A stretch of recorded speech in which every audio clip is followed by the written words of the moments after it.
Selamat datang di channel Neng Parsini. Video alur cerita novel audio kali ini berjudul Si Iblis Kecil. Semoga terhibur.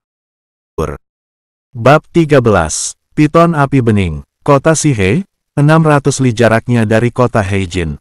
Kota Heijin merupakan kota yang berada dalam naungan Sekte Pedang Emas. Sekte yang termasuk dalam peringkat kelas 2 di benua barat. Saat ini Wu Chen tinggal di kota Sihe yang menjadi penghubung antara kota Heijin dan kota besar lainnya.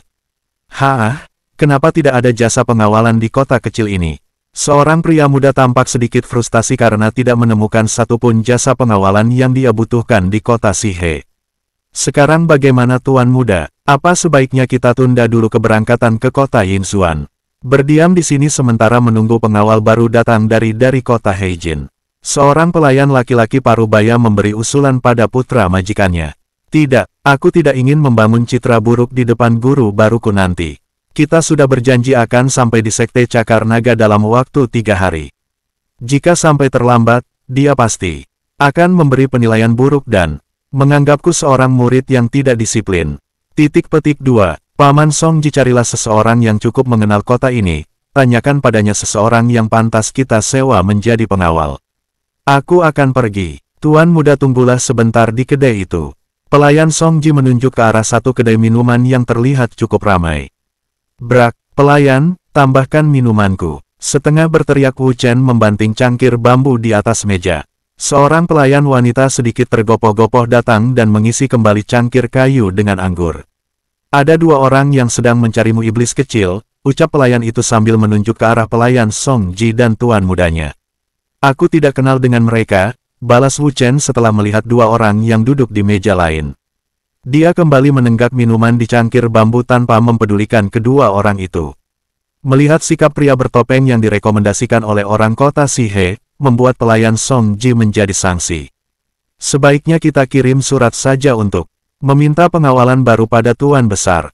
Pria, ini sepertinya sangat berbahaya. Bahkan, penduduk kota Sihe tidak ada yang mengetahui nama dan wajah asli orang ini. Lagi pula selain penjaga kota, di tempat ini hanya ada kultivator liar yang pastinya tidak terlalu kuat. Mungkin beberapa dari mereka ada yang mencapai tingkat menengah kultivasi, tetapi pria bertopeng ini sepertinya masih muda. Aku bahkan tidak yakin jika dia sudah mencapai ranah raja. Tuan Muda, pelayan Songji kelabakan saat menyadari jika majikan mudanya sudah berjalan menghampiri meja Wu Chen. Pemuda itu berdiri dan memberi hormat dengan sikap rendah hati pada Wu Chen. Salam rekan kultivator, namaku Wang Xiu, kuharap rekan kultivator tidak keberatan aku duduk semeja denganmu. Wu Chen menatap Tuan Muda Wang itu, lekat-lekat dan berbicara dengan tidak acuh. Dia tidak peduli dengan status pemuda yang terlihat berpakaian mewah itu. Kita tidak saling kenal, ada keperluan apa seorang Tuan Muda terpandang dengan kultivator liar sepertiku? Wang Xiu berpikir sejenak dan mengusap uung hidungnya. Lalu menarik kursi dan duduk di hadapan Wu Chen. Pelayan Songji juga sudah berdiri di samping pemuda itu saat ini. 5 orang pengawal kami sudah tewas dalam perjalanan kemari. Pelayanku juga terluka saat ini. Di Sihe, kebetulan tidak ada biro jasa pengawalan. Saat kami bertanya pada rumah dagang dan lelang, mereka merekomendasikan dirimu sebagai sosok yang layak untuk kami pekerjakan ke kota Yinzuan. Wang Xiu dan Songji saling pandang karena pria bertopeng tampaknya tidak berminat sama sekali.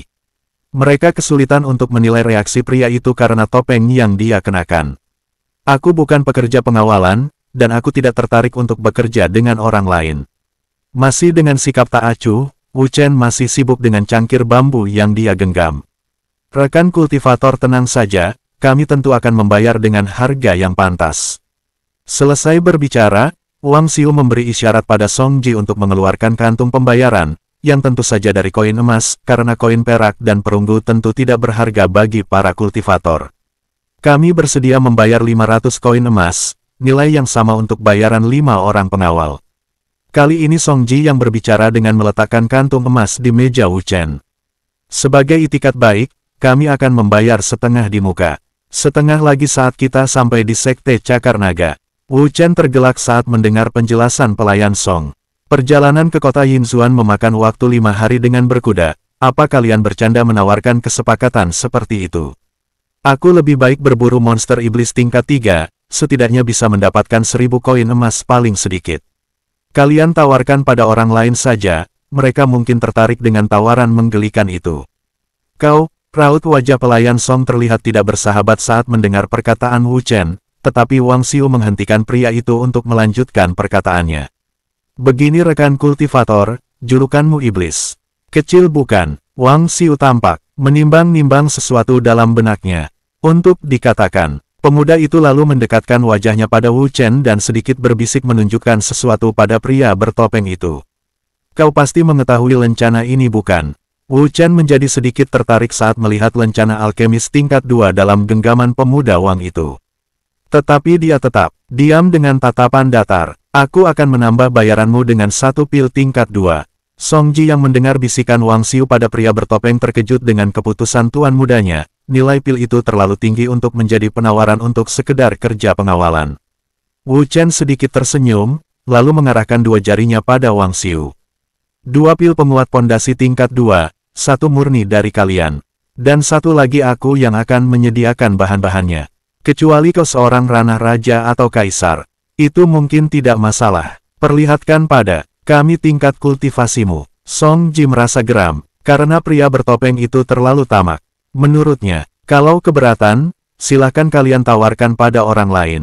Sudah kukatakan sebelumnya, aku bukan kultivator yang akan dengan senang hati menjadi bawahan orang lain.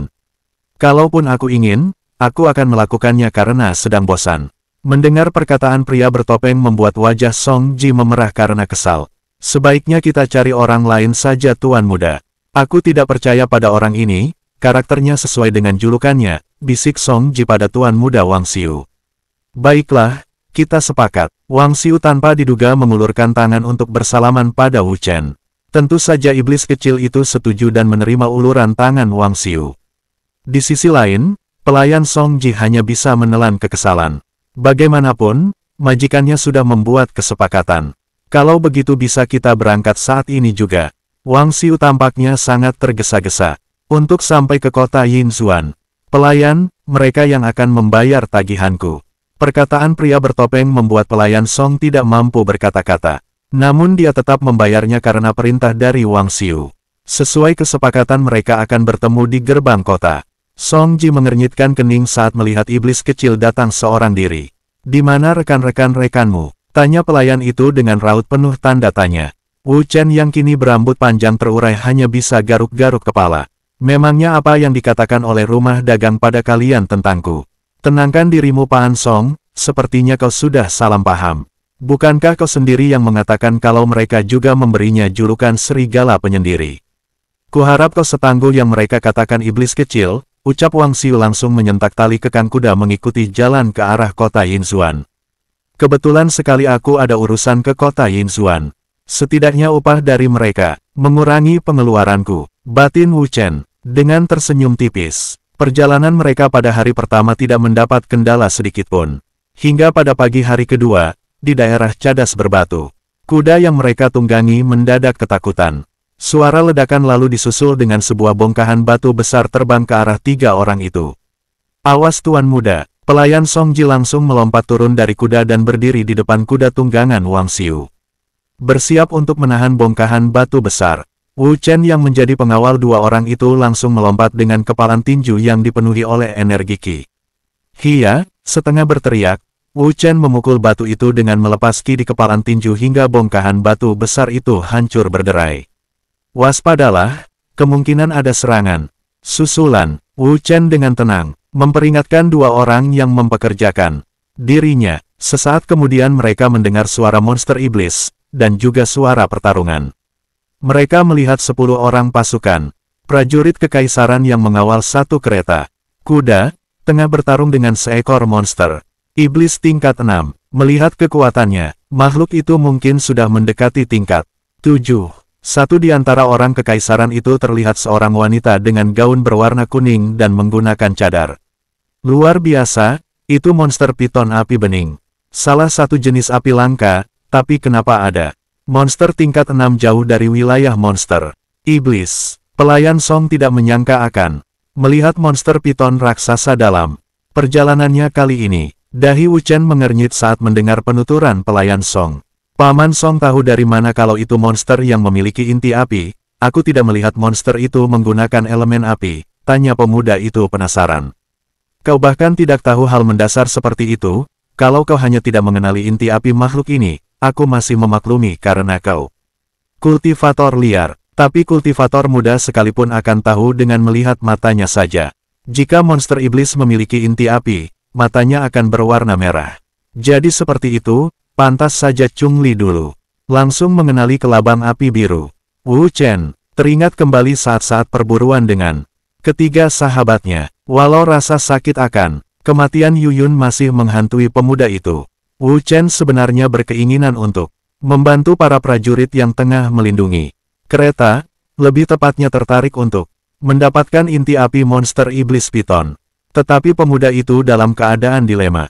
Ini monster iblis terkuat yang akan kuhadapi, terakhir kali aku sendirian melawan monster iblis tingkat 5 hampir mati. Jika bukan karena terpaksa menggunakan kristal roh monster, aku pasti tidak akan selamat. Pikiran pemuda itu tampak kacau saat ini. Sekilas, Wu Chen masuk ke dalam lautan spiritualnya. Segel rantai emas dari kristal roh monster itu ternyata hanya tersisa 5 rantai saja. Jika dia menggunakan satu kali lagi, besar kemungkinan tubuh bawahnya juga akan ditumbuhi sisik. Api ini pasti akan sangat berguna untuk meningkatkan kekuatanku. Setelah berpikir matang, Wu Chen memutuskan untuk membantu membunuh monster piton. Kau akan kemana anak muda? Song Ji bertanya sambil mencengkram lengan Wu Chen. Dia sedikit terkejut menyadari jika tubuh di balik pakaian pemuda itu terasa sangat keras. Untuk apa Paman Song menanyakan hal yang sudah jelas? Balas Wu Chen dengan raut tidak senang. Tugasmu mengawal dan melindungi tuan muda, bukan orang lain. Wang Xiu menghentikan pelayan Song untuk mencegah Wu Chen pergi. Dia berbisik di telinga pelayan itu. Paman, aku ingin melihat kekuatan orang ini. Paman juga pasti penasaran dengan kekuatan iblis kecil bukan? Sial, tuan muda, orang ini sudah menipu kita. Dia hanya seorang kultivator tahap pemadatan Qi. Dia jauh lebih lemah dariku. Pelayan Song terlihat sangat marah setelah menyadari ranah kultivasi pengawal yang sudah sangat mahal mereka pekerjakan. Diamlah Paman, apa kau tidak menyadari keanehan dari iblis kecil? Orang dengan ranah yang sama dengannya tidak akan bisa menghancurkan bongkahan batu sebesar itu. Wang Xiu terlihat bersemangat saat menyadari kekuatan tidak alami yang dimiliki oleh Wu Chen. Wu Chen ingin mengeluarkan pedang tulang hijau, tetapi mengingat tulang monster tingkat 4 tidak akan sebanding untuk melawan monster tingkat 6. Dia mengurungkan niatnya, lagi pula dia hanya bisa menggunakan senjata itu untuk pertarungan jarak jauh. Dari 10 prajurit kerajaan, Wu Chen melihat 2 orang dengan warna baju berbeda. Dan 2 orang itu berada di ranah raja. Selebihnya hanya kultivator ranah pemurnian Qi, tubuh mereka juga tampak sudah dipenuhi luka. Tampaknya 2 orang itu pemimpin kelompok, pikir Wu Chen yang bersiap untuk maju. Putri awas, satu dari 2 orang di ranah raja menahan sabetan ekor monster piton yang mengarah ke tubuh wanita bercadar. Bam, blar, benturan antara ekor ular piton dan senjata. Prajurit itu membuat ledakan kecil. Ekor ular itu terdorong balik, begitu juga dengan tubuh prajurit yang terlempar hingga membentur sebuah dinding batu. Namun pria itu tampaknya masih bisa bertarung. Melihat kesempatan emas, prajurit lain melepaskan serangan energi ke arah monster piton. Ledakan keras berkali-kali menghantam tubuh piton api bening. Namun monster ular itu tampak tidak bergeming. Lidah ular itu terus menjulur keluar dan mengeluarkan suara desisan yang cukup nyaring. Kepala monster itu dalam posisi tegak dengan tubuh melingkar. Wu Chen terkejut saat mendengar teriakan salah satu pemimpin prajurit sebelumnya. Ternyata gadis itu seorang putri. Sial, sepertinya ini akan menyulitkan, batin pemuda itu sembari mendekati mereka. Aku akan membantu kalian mengalahkan makhluk ini. Tetapi aku harap kalian bersedia memberikan inti api yang dia miliki, selebihnya kuserahkan pada kalian. Putri dan pengawalnya terkejut karena lalai menyadari kedatangan Wu Chen, dikarenakan pertarungan dengan monster ular piton raksasa itu. Lancang, kepala pengawal yang berjaga di sebelah putri langsung bersiaga dan meneriaki Wu Chen yang mengenakan topeng. Dia langsung mengarahkan tombak ke arah kepala Wu Chen untuk mengancam pemuda itu untuk menjauh dari sang putri. Terima kasih, dan nantikan bab berikutnya esok hari. Salam bahagia dan selamat beraktivitas.